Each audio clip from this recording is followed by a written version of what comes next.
esta mañana celebramos Pentecostés. Esta mañana celebramos Pentecostés. Tiene un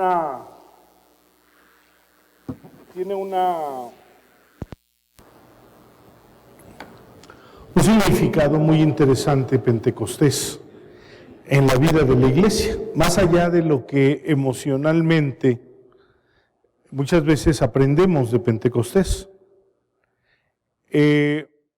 Imagínense ustedes que las primeras 4 fiestas de los judíos eran las fiestas de la primavera y tienen su cumplimiento en la venida de nuestro Señor Jesucristo.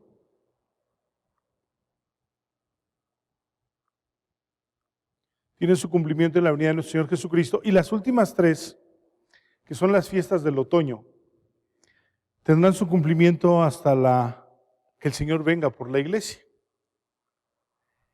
Los judíos no entienden esta parte, pero las cosas que han sido reveladas cuando el velo del templo se rasgó y que en Cristo todo lo que tenía que ver con la ley tiene su cumplimiento a partir de la iglesia,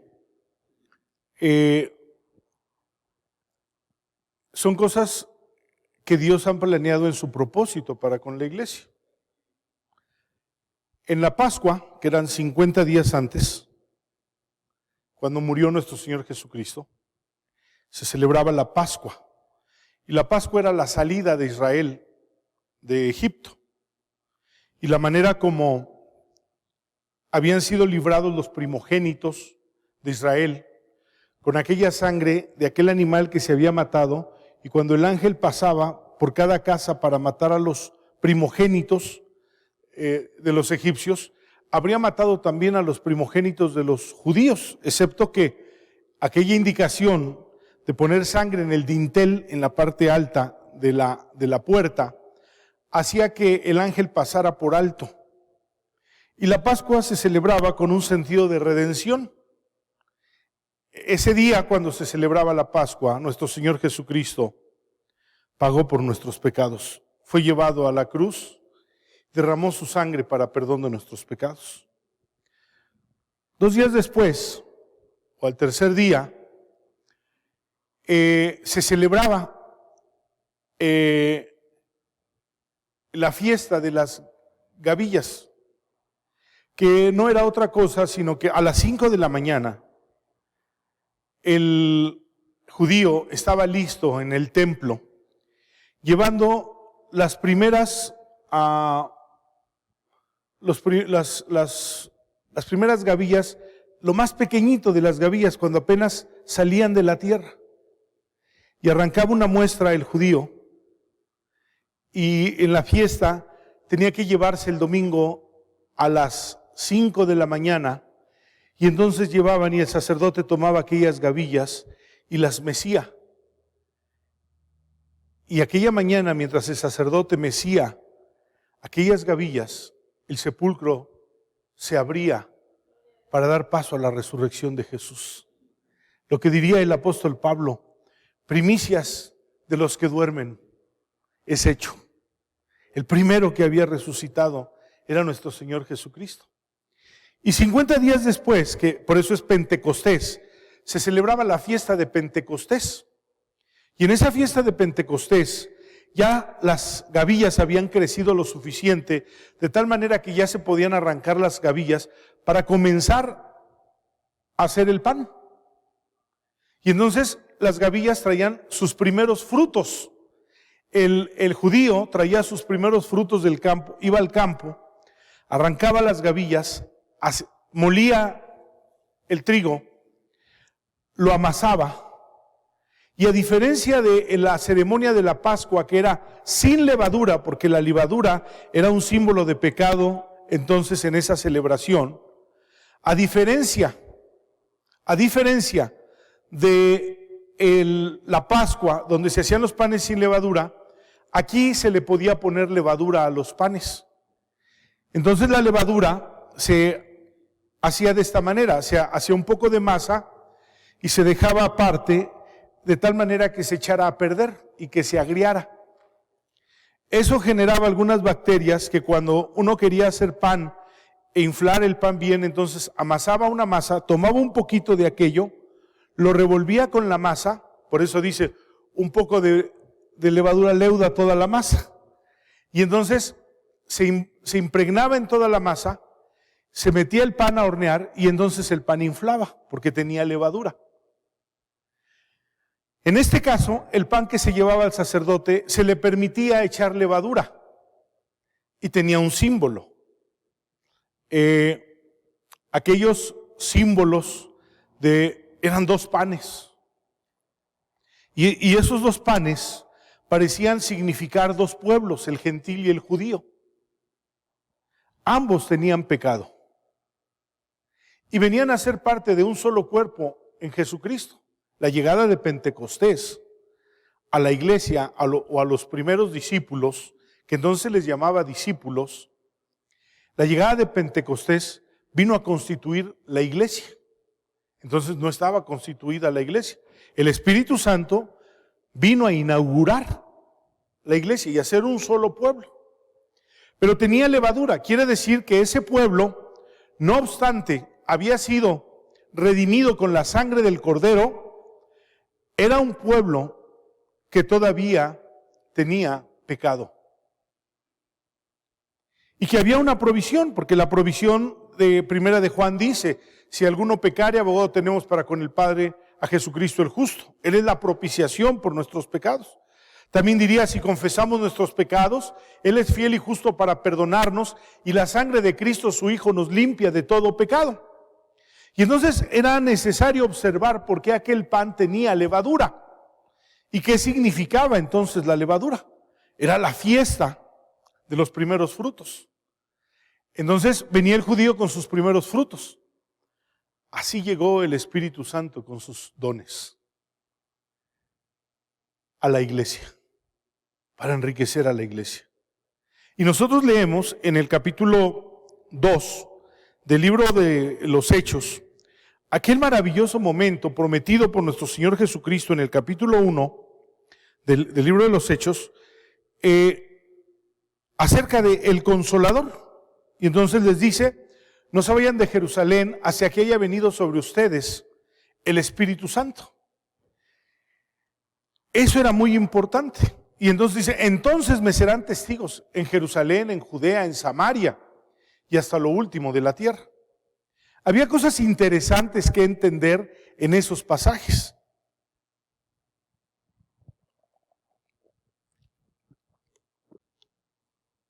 Alguna vez oí una predicación equivocada en un concilio de Asambleas de Dios, donde un hermano en un devocional predicó diciendo que él se había convertido al Evangelio. Me parece que el hermano era de Yucatán. Y que durante 10 años él no pudo compartirle a nadie el Evangelio porque no había recibido el bautismo del Espíritu Santo. Pero que 10 años después él recibió el bautismo del Espíritu Santo y entonces le habló del Evangelio a mucha gente.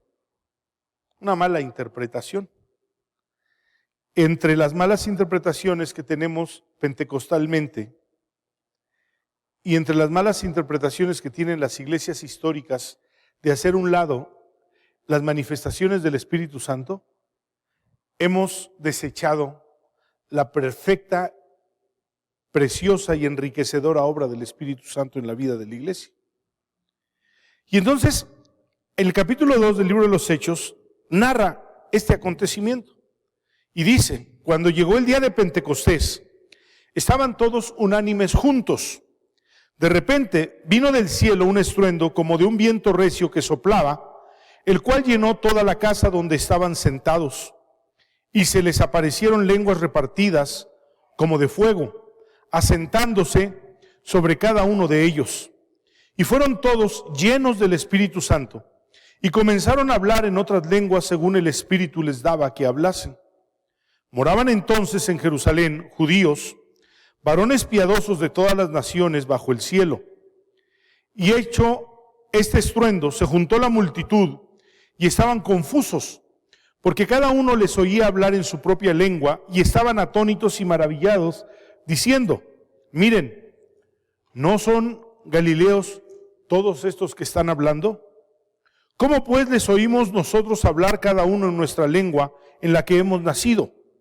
Partos, medos, elamitas, y los que habitamos en Mesopotamia, en Judea, en Capadocia, en el Ponto, en Asia, en Frigia y en Panfilia, en Egipto y en las regiones de África, más allá de Cirene, y romanos aquí residentes, tanto judíos como prosélitos, cretenses y árabes, les oímos hablar en nuestras lenguas las maravillas de Dios.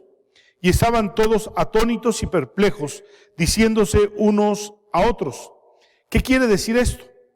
Mas otros, burlándose, decían: están llenos de mosto, están borrachos. Este es un pasaje que marca el advenimiento del Espíritu Santo a la iglesia, y con eso sucede el nacimiento de la iglesia. ¿Por qué Jesús había dicho: no se vayan hasta que no haya venido sobre ustedes el Espíritu Santo? Bueno, el Espíritu Santo constituyó a la iglesia y hizo el punto de partida para que la iglesia comenzara a cumplir la gran comisión que Jesús les había encomendado. Había cosas interesantes en esto. Entonces dice que cuando ellos estaban unánimes juntos, habían pasado solamente 10 días de que Jesús había ascendido a los cielos. 50 días desde que Jesús había resucitado. Y se celebraba ahora la fiesta de Pentecostés, que era una fiesta que celebraban los judíos, porque realmente quiere decir 50 días de la Pascua hacia el día de Pentecostés, que era el tiempo del desarrollo de las espigas para que maduraran y puedan producir sus primeros frutos. Qué interesante. Seguramente los judíos no entendían algunas cosas. ¿Por qué celebrar esas fiestas?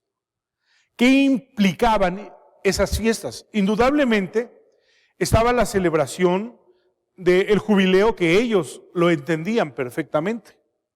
Estaba la celebración de la Pascua, que la entendían porque tenía un trasfondo histórico, un acontecimiento importante histórico. A partir de la Pascua, el pueblo de Israel comienza su peregrinar y comienza su proyecto propio como nación.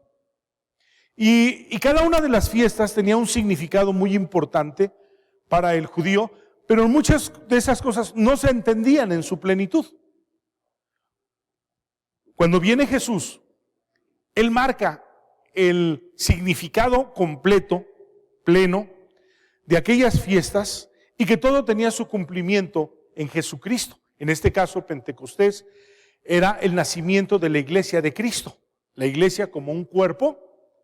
El apóstol Pablo menciona el significado de esto en el capítulo 12 de Primera de Corintios. Es importante entender qué significa Pentecostés, qué implica la venida del Espíritu Santo, qué significan las lenguas, qué significan los dones, qué significa el fruto del Espíritu Santo y qué significa la salvación bajo el sello del Espíritu Santo. Son cosas importantes que tenemos que entender para conocer perfectamente la doctrina del Espíritu Santo. Tenemos un pasillo donde de un lado están los movimientos pentecostales y de otro lado están las iglesias históricas. Las iglesias históricas negando la manifestación de los dones y de algunos de los ministerios del Espíritu Santo. Y en el otro pasillo tenemos al movimiento pentecostal, haciendo también una exageración de lo que son las manifestaciones del Espíritu Santo. No me lo tomen a mal cuando digo una exageración. Les voy a poner un ejemplo. Por ejemplo, las iglesias históricas no creen en el ministerio de los profetas. Pero la iglesia pentecostal, principalmente la neopentecostal en este tiempo, hace de cualquier ocurrente un profeta. Y entonces creen que lo que él diga porque lo dice, y porque un día le dijeron que él era profeta, cabe mencionar que la iglesia no reparte ministerios. El Espíritu Santo reparte los ministerios. Y entonces asignarle a una persona la capacidad de profetizar por una puntada de la iglesia, eso es una aberración. Por eso les digo, hay un pasillo donde hay dos cosas que son radicalmente opuestas. Pero sin embargo, la Biblia enseña que los profetas existen. Allá en el libro de los Hechos aparece Agabo y dice, y otros profetas que con él estaban, y profetizan. Ya era el tiempo de la iglesia. Y estos son llamados los profetas de la iglesia, porque había los profetas de Israel y los profetas de la iglesia.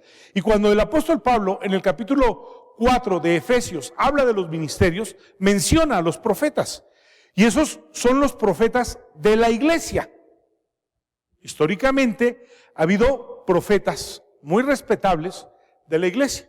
Para poner un punto de sazón en ese ministerio de los profetas, cabría mencionar que cuando hay alguna persona que verdaderamente es profeta, tiene un don, porque todo oficio tiene su herramienta.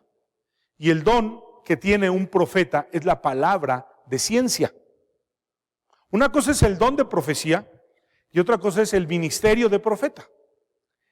El ministerio de profeta es el uso de la palabra de ciencia. El don de profecía es un don que viene a razón de las lenguas. Es algo diferente. El don de profecía tiene como propósito consolar, exhortar, animar. Eso es el propósito del don de profecía. Así lo menciona el apóstol Pablo. Pero el profeta como tal, como un ministerio, ejerce la palabra de ciencia. Y entonces, ahora sí que no cualquier pelado es profeta. ¿Sí? Entonces, el apóstol, por ejemplo.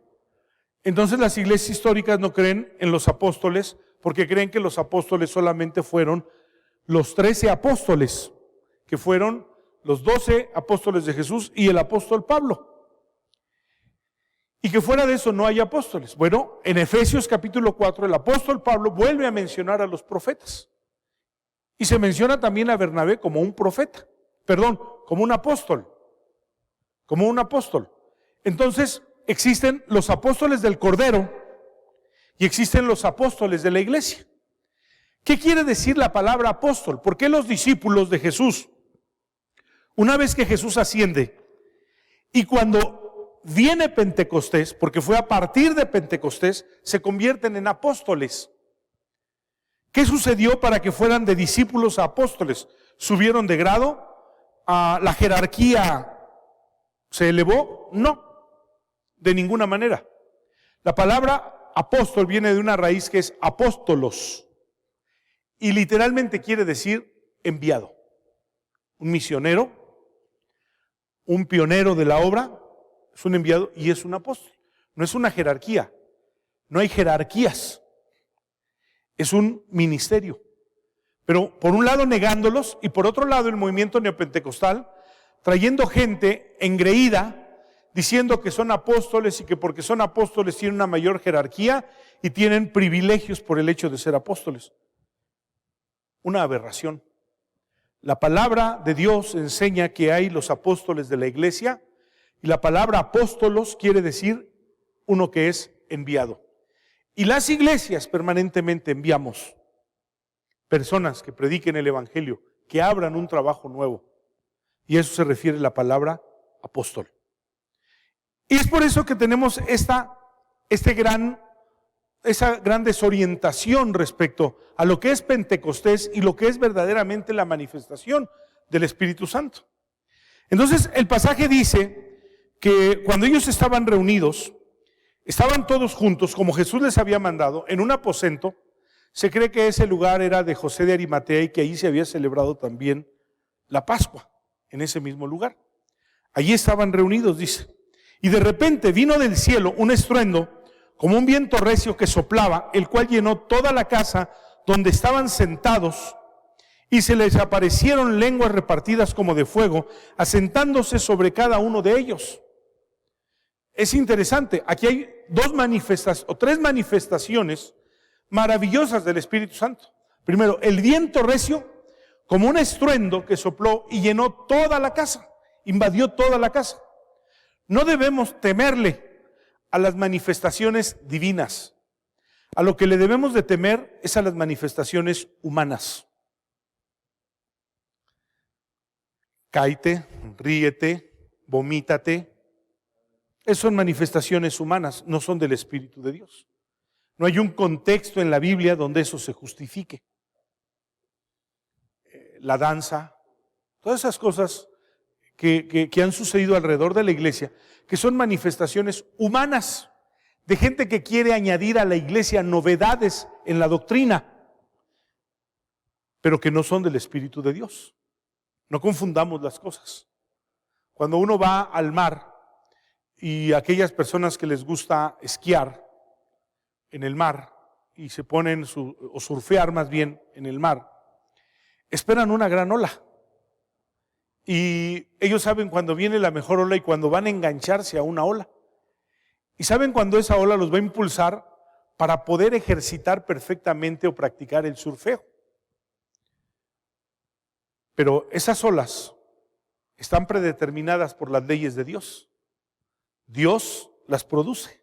Dios las ha mandado y las ha ordenado y les ha puesto leyes para que sucedan. Pero el hombre no puede crear una ola. Y puede ser que alguien quiera crear una ola y quieran hacer algo, pero nunca se va a parecer a lo que Dios hace. Es así las manifestaciones de Dios en la vida de la iglesia y las manifestaciones de los hombres. Los hombres han metido mano, han querido reproducir, a falta de una vida devocional, una vida de oración, de un arrepentimiento y de una confesión de pecados que produce los verdaderos avivamientos. Han querido producir avivamientos con costumbres, con hábitos, con ejercicios humanos para que confundan a la iglesia diciéndoles que eso es una obra de Dios. Nada más mentiroso que eso. Aquellas personas que miran en sus manos y que tienen oro y que los dientes y que las muelas y que Dios no hace cosas ociosas. Y Dios no hace cosas sobrenaturales. Los movimientos neopentecostales han sido dados a decir que las cosas de Dios son sobrenaturales. Sobrenatural es un acto que no es común. Un ciclón, un terremoto, el diablo, son sobrenaturales. Pero Dios es divino. Y la única manera como nosotros podemos interpretar las cosas que Dios hace a través de su Espíritu Santo son cosas divinas, porque son exclusivas de su deidad, son exclusivas de su carácter y son exclusivas de su poder. Nadie puede decir que las cosas de Dios son sobrenaturales, son divinas. Y entonces dice que vino un viento recio que llenó la casa y un estruendo. Pero después dice que fueron repartidas lenguas como de fuego que aparecían sobre ellos y tras de ello hablaban en otras lenguas. ¿Qué significaba todo toda esa manifestación divina sobre aquellos hombres que estaban orando? Significaba que el Espíritu Santo había venido a la iglesia.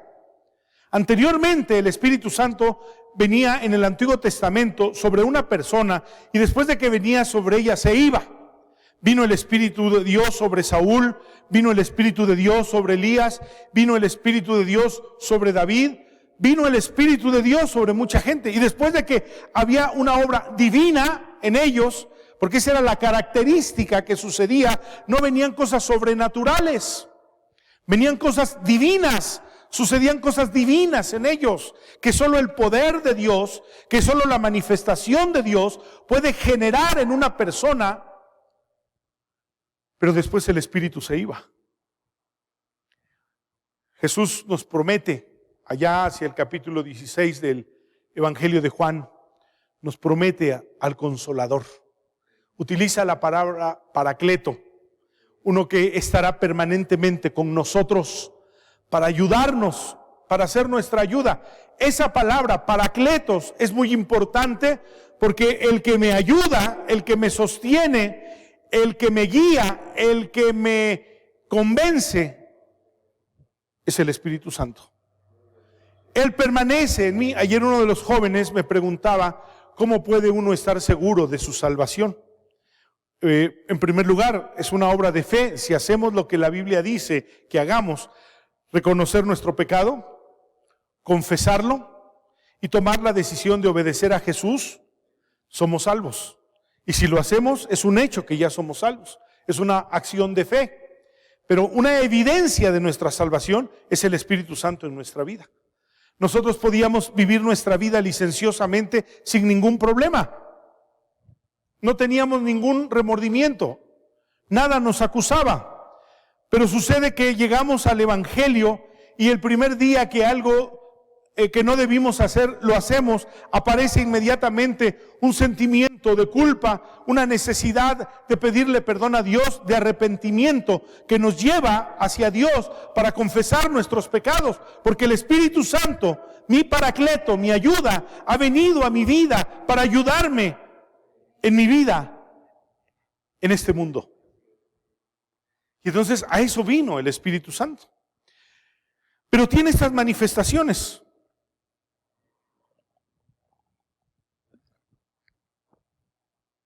Y ante esas manifestaciones ha habido una gran confusión.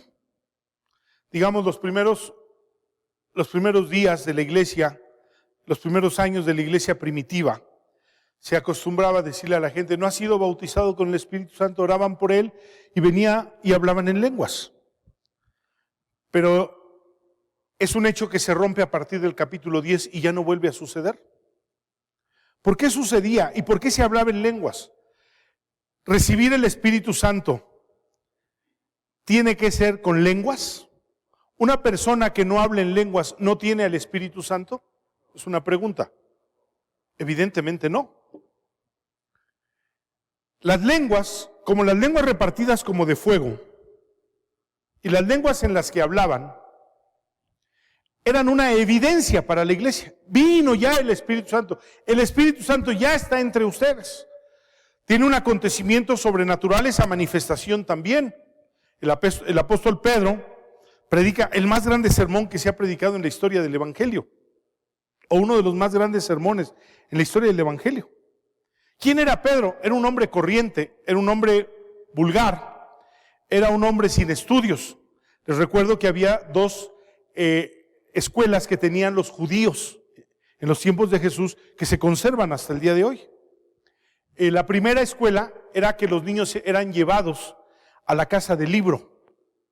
Y se llamaba la casa del libro porque lo que se estudiaba era el Pentateuco, los libros históricos, los profetas, los libros poéticos. Todo eso se estudiaba en la casa del libro. El niño no aprendía como nosotros a leer o a sumar. El niño aprendía a través de la Biblia todo lo que necesitaba aprender. Aprendían a sumar, aprendían la ciencia, aprendían todas las cosas a través de la Biblia. Y entonces había una etapa donde se terminaba la escuela del libro. Y una vez que terminaban la escuela del libro, ellos podían dedicarse a cualquier oficio o podían decidir estudiar la escuela de la interpretación. Pablo, a diferencia de Pedro, había estudiado la escuela de la interpretación. En Filipenses capítulo 3, él era maestro de la escuela de interpretación. Porque dice, fariseo de fariseos. Y dice la Biblia que él aventajaba a muchos de su tiempo, así lo menciona en Gálatas capítulo 2, que él aventajaba a muchos en el conocimiento de la ley. Tenía una gran preparación. Pero este discurso que predica Pedro sorprende, porque hace una genealogía perfecta, solamente comparable con aquello que hace Esteban en su martirio. ¿Y quién le ilustró a Pedro todas estas cosas? El Espíritu Santo vino sobre él. No podemos negar los dones de Dios. No podemos negar las manifestaciones del Espíritu Santo. Son verdaderas, son reales, son para la iglesia. Dios la envió y así como aquel pan era los primeros frutos, el Espíritu Santo nos trajo nuestros dones, los dones de la iglesia. Y entonces aquella vez se convirtieron 3,000 personas, sin contar mujeres y niños. Y se añadieron a la iglesia que estaba recién inaugurada por el Espíritu Santo.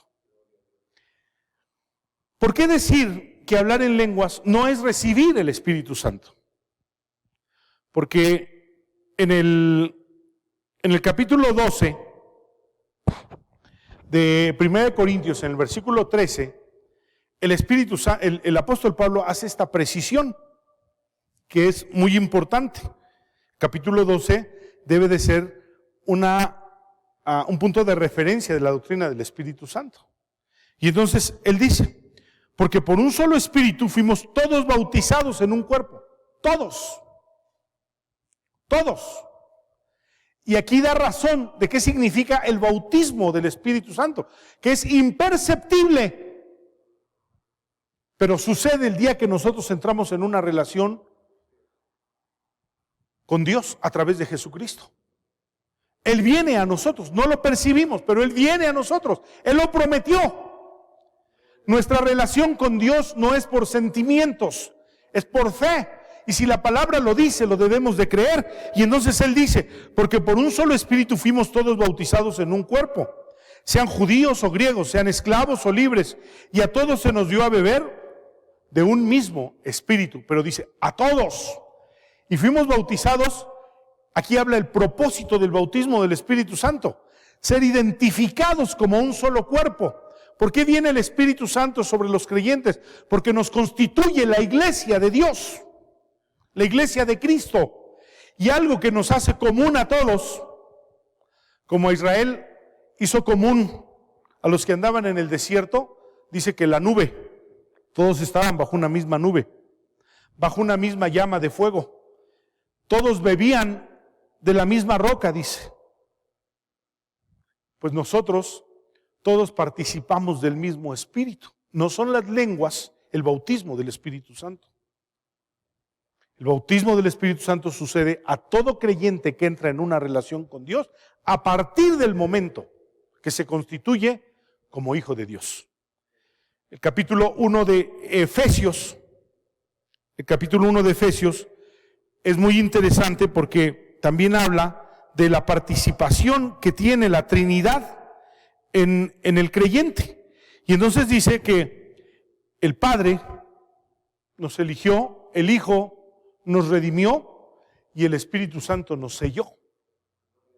Y entonces dice que en el versículo 13, en Él también ustedes, habiendo oído la palabra de verdad, el evangelio de su salvación, y habiendo creído en Él, fíjense el proceso. No nada más, ¿quieres recibir a Cristo en tu corazón? Y ahí andamos echando chispazos por todos lados y la gente ni entiende qué significó eso y no pueden seguir el evangelio con esa puntada. En Él ustedes, habiendo oído la palabra de verdad, la fe viene por oír la palabra de Dios, dice Romanos, dice, el evangelio de su salvación, y habiendo creído en Él, fueron sellados con el Espíritu Santo de la promesa, que es las arras de nuestra herencia, hasta la redención de la posesión adquirida para alabanza de su gloria. ¿Cuándo fuimos sellados? Cuando creímos. Fuimos sellados con el Espíritu de verdad. Fuimos bautizados con el Espíritu Santo. Y ya Pablo ha dicho, todos fuimos bautizados. Pero en el mismo capítulo 12 de Primera de Corintios, el apóstol Pablo al final hace otra precisión muy interesante. Porque fíjense lo que dice. Versículo 28 del capítulo 12 de Primera de Corintios. Aún nos puso Dios en la iglesia primeramente apóstoles, luego profetas, lo tercero maestros, luego los que hacen milagros, después los que sanan, los que ayudan, los que administran, los que tienen don de lenguas. Aquí amplía la primera lista, ¿no? Y dice, ¿son todos apóstoles? Pues no todos son apóstoles. ¿Son todos profetas? La respuesta natural es, no todos son profetas. Unos son apóstoles, otros son profetas. ¿Todos maestros? No todos son maestros. ¿Hacen todos milagros? ¿Tienen todos dones de sanidad? ¿Hablan todos en lenguas? La respuesta es no. Y entonces se ha generado una ansiedad por la iglesia, más que por anhelar el Espíritu Santo, o ser llenos, que ahorita vamos a ver la diferencia entre el bautismo del Espíritu Santo y la llenura del Espíritu Santo. Son cosas diferentes, que sucedieron en un mismo día en Pentecostés. Pero entonces dice, ¿todos hablan en lenguas? No. Y aquí yo, hermano, ore por mí para que yo reciba el bautismo del Espíritu Santo. Hermano, al Espíritu Santo usted lo recibió el día que creyó. Las lenguas entonces, ¿no son necesarias? No, las lenguas son necesarias, pero las lenguas son un don de Dios, un don del Espíritu Santo. ¿Para qué son las lenguas? Para edificación personal, enseña el apóstol Pablo. ¿Sí? Entonces, no quiere decir que las lenguas no existan, que no sean buenas, lo son. Y aunque esto le pese en mucho a nuestros hermanos muy amados de bautistas, presbiterianos, metodistas, luteranos, la Biblia habla de los dones. Solamente que ellos se han vacunado contra eso por las exageraciones que nosotros hemos cometido y la desinformación que hemos generado, porque hemos predicado más de nuestra experiencia que de la palabra y la doctrina. Estoy hablando de los pentecostales. Pero ¿cómo hay un punto correcto en la palabra? Si lo que queremos creer es a la palabra y que la palabra nos enseñe lo que es Pentecostés, bueno, las lenguas son necesarias, pero Pablo ya ha afirmado, no todos hablan en lenguas, pero todos fuimos bautizados con el Espíritu Santo. ¿Por qué sucedieron en Pentecostés? Como una evidencia para que ellos supieran que verdaderamente el Espíritu Santo había venido a ellos. Como era una experiencia imperceptible, Dios la coronó o la evidenció de esta manera para conocer que verdaderamente el Espíritu Santo había llegado a la iglesia y que con eso la iglesia había nacido. Ahora, esto que sucede aquí en el libro de los Hechos, en el capítulo 2, también dice, y fueron todos llenos del Espíritu Santo, y comenzaron a hablar en otras lenguas, según el Espíritu les daba que hablasen. Aquí ya está hablando de la suministración de dones de parte del Espíritu Santo para con la iglesia. El apóstol Pablo nos ha dicho también que procuremos los mejores dones.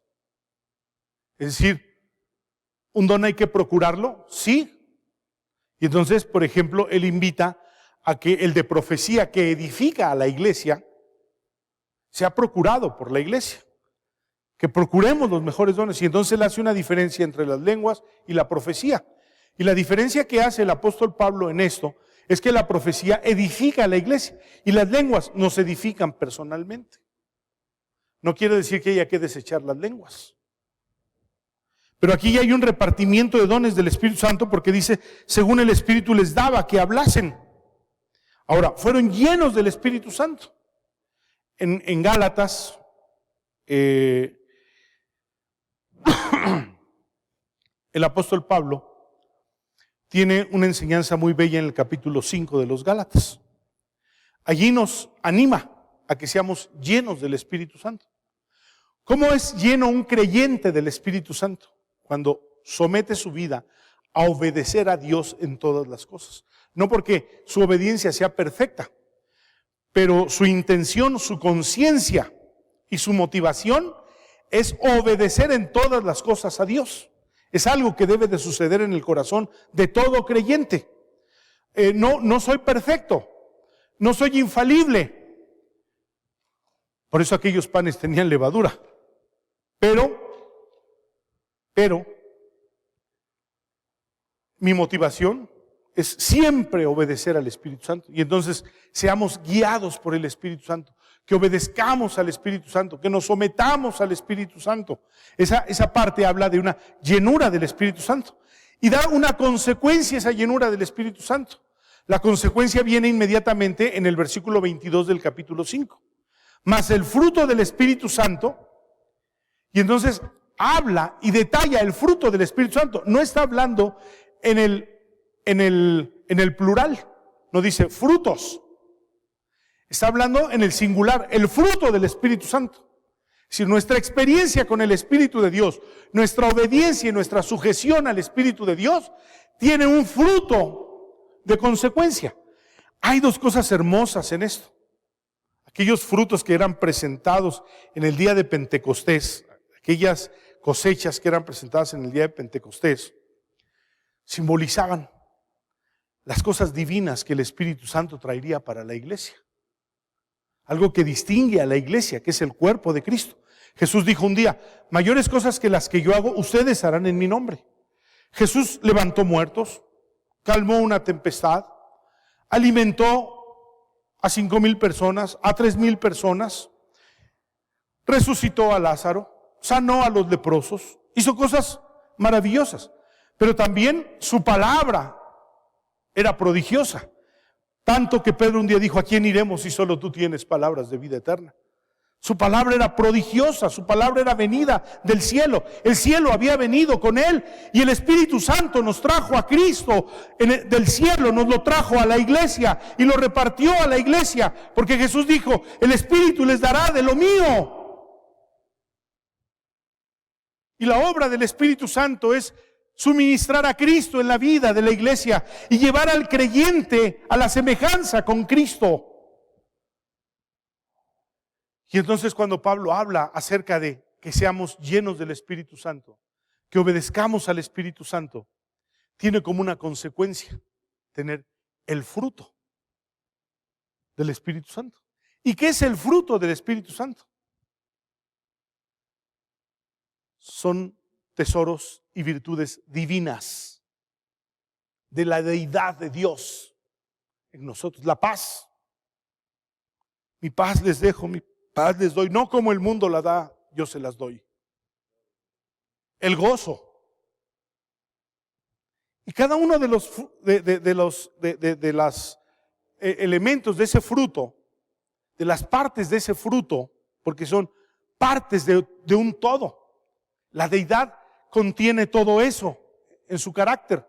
Y entonces lo que reparte en nosotros es el carácter de Cristo. Si bien a la iglesia le da dones que son manifestaciones divinas, no nos espantemos porque el Espíritu le reparte cosas divinas a la iglesia.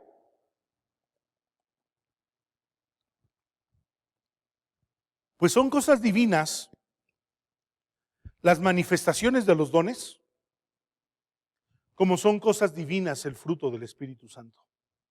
Ambas cosas son divinas.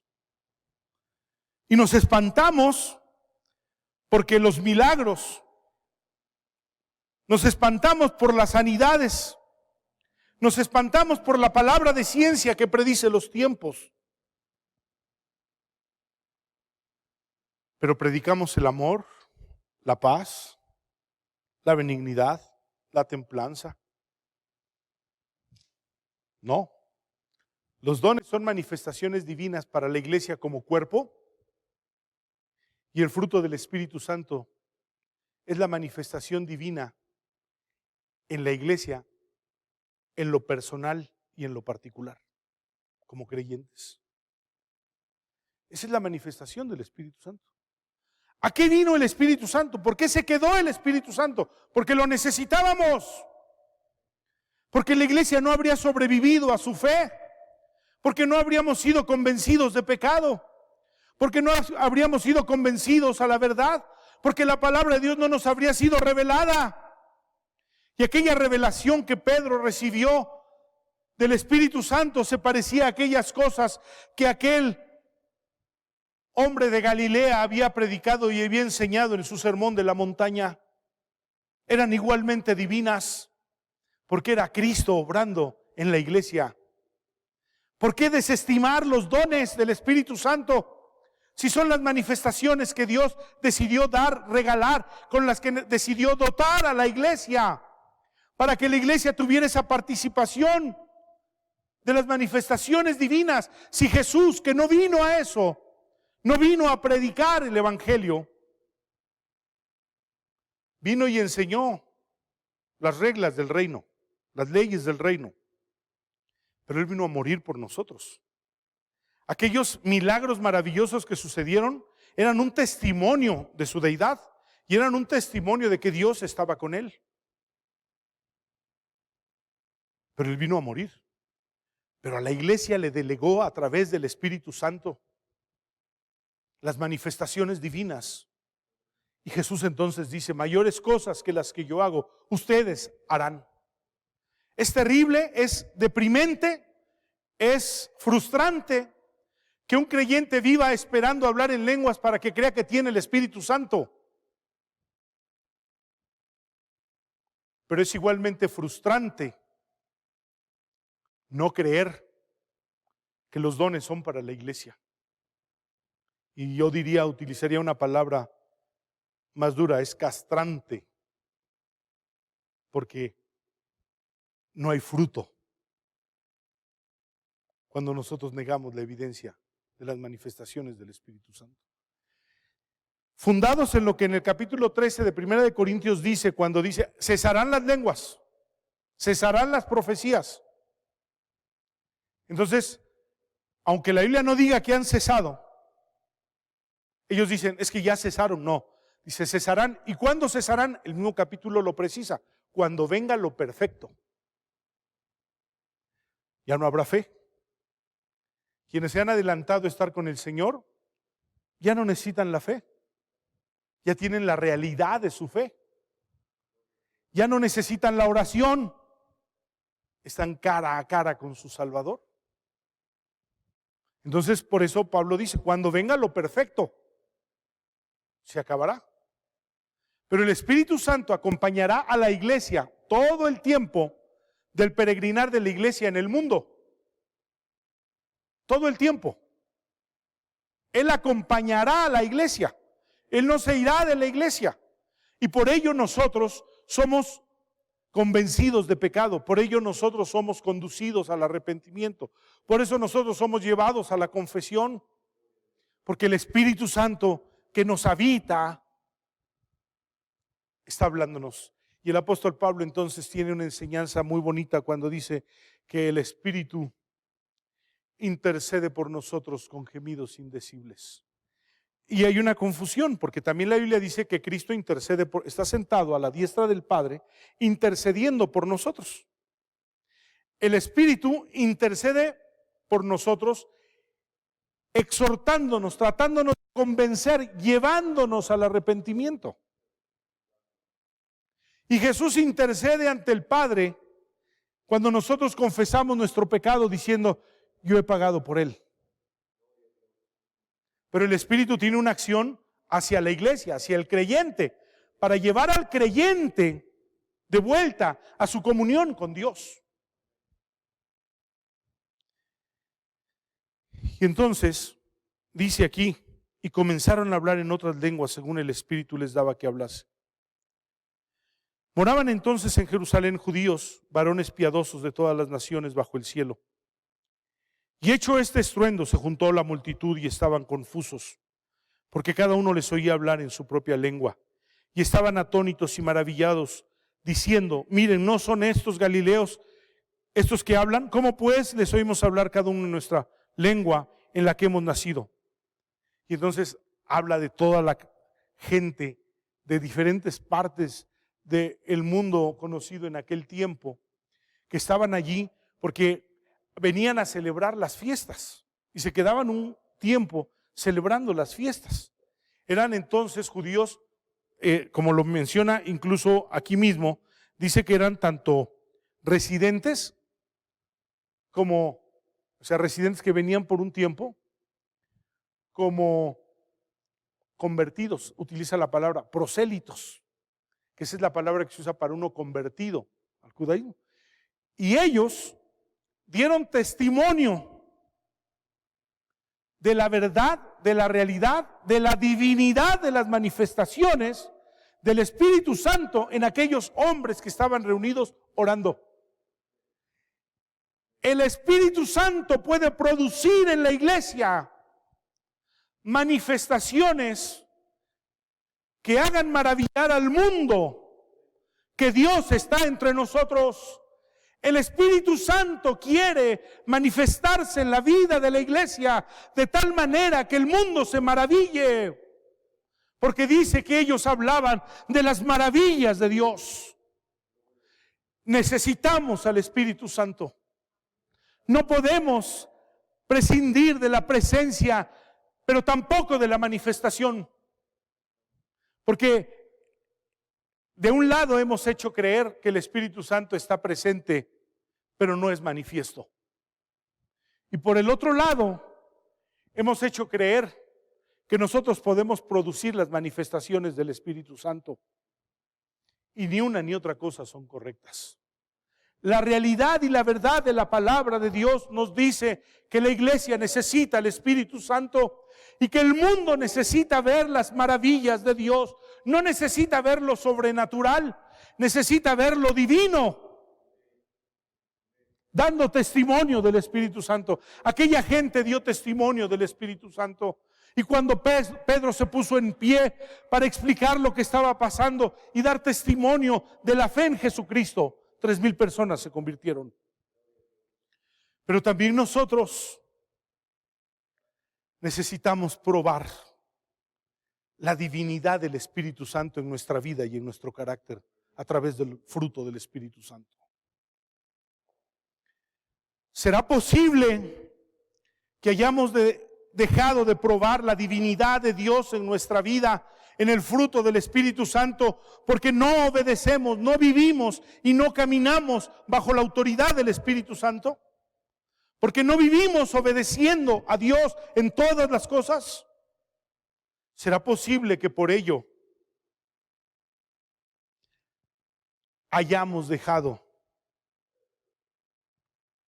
de tener la evidencia de la manifestación del Espíritu Santo en nuestro carácter? ¿Por qué celebrar Pentecostés? ¿Por qué recordar al Espíritu Santo de Pentecostés? Porque el día de hoy la iglesia lo necesita. Porque todos lo necesitamos. Necesitamos sus dones y necesitamos su carácter en el fruto del Espíritu Santo. Señor, no es porque morbosamente queramos probar qué se siente. No. Es que la iglesia lo necesita. Es que el mundo necesita conocer las manifestaciones divinas. Es que el creyente necesita probar el carácter y la vida de gozo del Espíritu Santo. Póngase en pie. Y esta mañana, usted que nos oye en su hogar, esta mañana, quítese de hacer lo que está haciendo y deténgase y levante sus manos a Dios. Y dígale al Señor esta mañana: Señor, necesito tu Espíritu. Tu iglesia necesita tu Espíritu. Mi vida necesita tu Espíritu. El mundo necesita conocer el Evangelio por el Espíritu. Necesitamos al Espíritu de Dios entre nosotros. Necesitamos la obra divina. Necesitamos las señales divinas. Necesitamos al Espíritu de Dios entre nosotros. Señor, que tu Espíritu Santo se avive entre nosotros. Que no apaguemos al Espíritu Santo. Que no contristemos al Espíritu Santo con pecado. Que no lo apaguemos con incredulidad. Que avivemos, Señor, el fuego del don que tú has puesto en nosotros. Porque tú has traído tu Espíritu en nosotros. Que avivemos con nuestra obediencia. Que avivemos en nuestra oración. Que avivemos en nuestro anhelo al Espíritu Santo en nuestra vida. Porque lo necesitamos. Dios, manda tu lluvia tu Espíritu, Señor, y vivifícanos por tu Espíritu, Señor, que podamos conocer, disfrutar y vivir los dones del cielo, las virtudes del cielo, los tesoros celestiales en nuestra vida, Señor, porque necesitamos a tu Espíritu Santo, Señor. Dios, envíanos, Señor. Envíanos, oh Dios, tu palabra que nos dé entendimiento. Envíanos tu palabra que nos dé entendimiento para avivar el fuego del don que hay en nosotros. En el nombre de Jesús. Aleluya. Aleluya.